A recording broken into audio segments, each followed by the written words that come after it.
మాట్లాడుతున్నట్లుగా ఉంది. పరామర్శించడానికి వెళ్ళి మొత్తం రాజకీయంగా ఏమేం మాట్లాడాలో అన్నీ మాట్లాడారు. సార్ అది ఇందాక ప్యానెల్ లో సార్ చెప్పారు చూడండి, పాపం బెయిల్ పిటిషన్ వేసుకున్నారు, ఆ బెయిల్ పిటిషన్ కాస్త క్యాన్సిల్ అయిపోతుంది. అదే రకంగా వెనకాల వాళ్ళు ఇందాక తలదించుకున్నాను అన్నారు కదా, అవును, ఇప్పుడు ఎందుకంటే అంతే మనం ఉంది. దేనికి వచ్చాం, ఏం చేద్దామని వచ్చాం, ఏం చేస్తున్నాం, పోయింది పోవాడి జీవితం సంకనాకి అని వాళ్ళు ఏం మాట్లాడారు అర్థం కాక తలదించుకున్న పరిస్థితి అండి. ఇందాక లోకేష్ గారు అప్లోడ్ చేసిన వీడియో అని ఇవన్నీ కూడా వాళ్ళు దాంట్లో మెన్షన్ చేసినారు. కోపంలో కొట్టానని గాని, కొట్టింది నేనేనని గాని ఇంతవరకు యాజ్ పర్ రికార్డ్ ఎవరు ఒప్పుకోలే. ఇందాక ఆయన చెప్పాడు ఒక హోమ్ గార్డ్ అక్కడ ఉన్నాడు అన్నాడు. ఇప్పుడు ఆ హోమ్ గార్డ్ ని పిలుచుకొస్తారు. అదే రకంగా ఎస్పీఎల్కి ఫోన్ చేశాను అన్నాడు. అదేది పాపం పిన్నెల్లి గారు ఎస్పీఎల్కి ఫోన్ చేశారు, డిఎస్పీఎల్కి ఫోన్ చేశారు, ఎవరు రియాక్ట్ అవ్వలేదు. అక్కడ జరుగుతున్న అరాచకాన్ని అడ్డుకోవాలన్నారు. అరాచకాన్ని అడ్డుకోవడం అంటే కావాలంటే ఈవీఎం మిషన్ తీసుకెళ్ళిపో, అందుకని ఈవీఎం మిషన్ బదులు కొట్టడం ఏంటి? ఈవీఎం మిషన్ అంటే తాడేపల్లి ప్యాలెస్ లో కోపం వచ్చినప్పుడల్లా 70mm cinema TV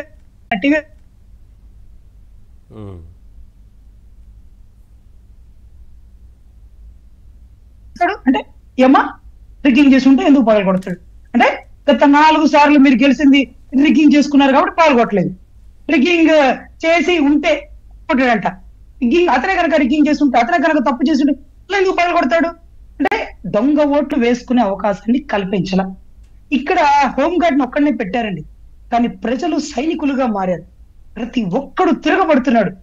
government employee నిజాయితీగా వాళ్ళు ఏం చేయాలో అర్థం కాని పరిస్థితుల్లో అలా ఉండిపోయారు. కానీ ప్రజలు, ఇది ప్రజా తిరుగుబాటు సరే, కానీ ఈ గెలుపు మనది కాదు, ప్రజల గెలుపు ఇది. ఓటు రూపంలో ఏంటనేది చూపించారు. ఒకటి పగలగొడుతున్న సందర్భంలో అక్కడ ఉన్న ఏజెంట్ వెళ్లి ఆపే ప్రయత్నం చేస్తుంటే ఆయన మీద దాడి చేశారు. అదే బయటకు వచ్చిన తర్వాత మహిళలు ప్రశ్నిస్తుంటే వారిని తిడుతూ అక్కడి నుంచి వారి అనుచరులు దాడులు తెగబడుతూ వెళ్లారు.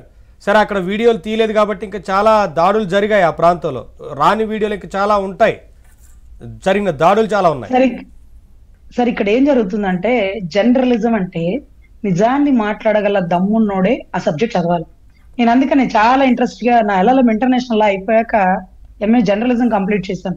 ఎందుకంటే ఇవాళ రేపు ఎవడో ఒకడు మాట్లాడలేకపోతాడేమో, ఆ గొంతుకి ఎందుకు మోగపోవాలి, ఎందుకు ఈ మాట అంటున్నానంటే, జైలు బయట నుంచొని నువ్వు ఈవీఎం మిషన్ బద్దలు కొడితే తప్పాని నువ్వు మరుగుతుంటే ఒక మాజీ ముఖ్యమంత్రివి నువ్వు రాజ్యాంగం మీద ప్రమాణం చేసావు, నీ బైబిల్ మీద, భగవద్గీత మీద, ఖురాన్ మీద కాదు అంటూ నీ ప్యానెల్లోనో లేకపోతే పాప అక్కడ జర్నలిజం దాంట్లో ఉంటారు కదా మైకులు పట్టుకున్నాడు, అదేంటి సార్ ఈవీఎం బదులు కొడితే తప్పు కదా అంటారు, అది తప్పే కదా అని ఒక్కళ్ళు అడగలేదు సార్. దాన్ని ఎలా సమర్థిస్తారు?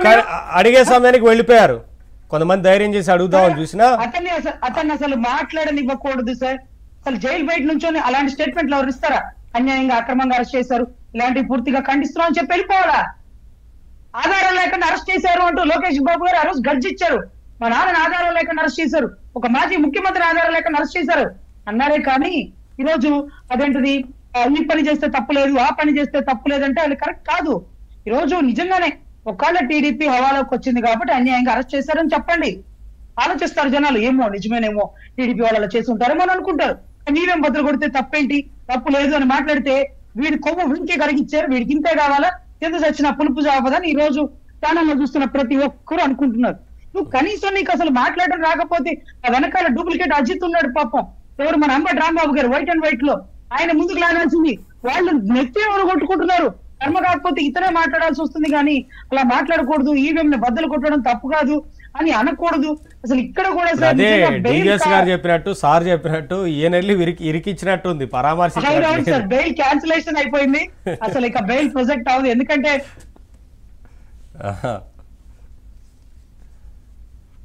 రిగ్గింగ్ చేస్తే పగలు కొట్టేవాడా అన్నాడు. అంటే ఈ 4 సార్లు తను గెలిచింది రిగ్గింగ్ వల్ల అన్నట్టుగా ఇండైరెక్ట్ గా ఒక హింట్ ఇచ్చాడు. ఇప్పుడు పగలు కొడితే తప్పేంటి అన్నాడు. అయ్యో ఏకంగా 307 అంట, ఏకంగా అంటే నాకు అర్థం కాలేదు. లాస్ట్ టైం పాపం మట్టి బిసుకునే వాళ్ళ మీద మర్డర్ కేసులు వేశారు, విజయవాడలో గులకరాయి వేసి కొట్టారని. అదేంటో గులకరాయి గుర్తువార్కర్షణ శక్తి కోల్పోయి భూమి మీద పడకుండా ఆకాశంలోకి వెళ్ళిపోయింది, కానీ గులకరాయి బొంపుతో ఇద్దరిని కొట్టగలిగింది. కానీ అదేంటో పాపం గులకరాయి వల్ల తగిలిన దెబ్బకి కుట్లేస్తే కుట్లు మాయం, దెబ్బ మాయం. ఆ వాడే క్రీమ్ చెప్తే అందరూ వాడతారంటే ఇంతవరకు జగన్మోహన్ రెడ్డి గారు రివీల్ చేయట్లా.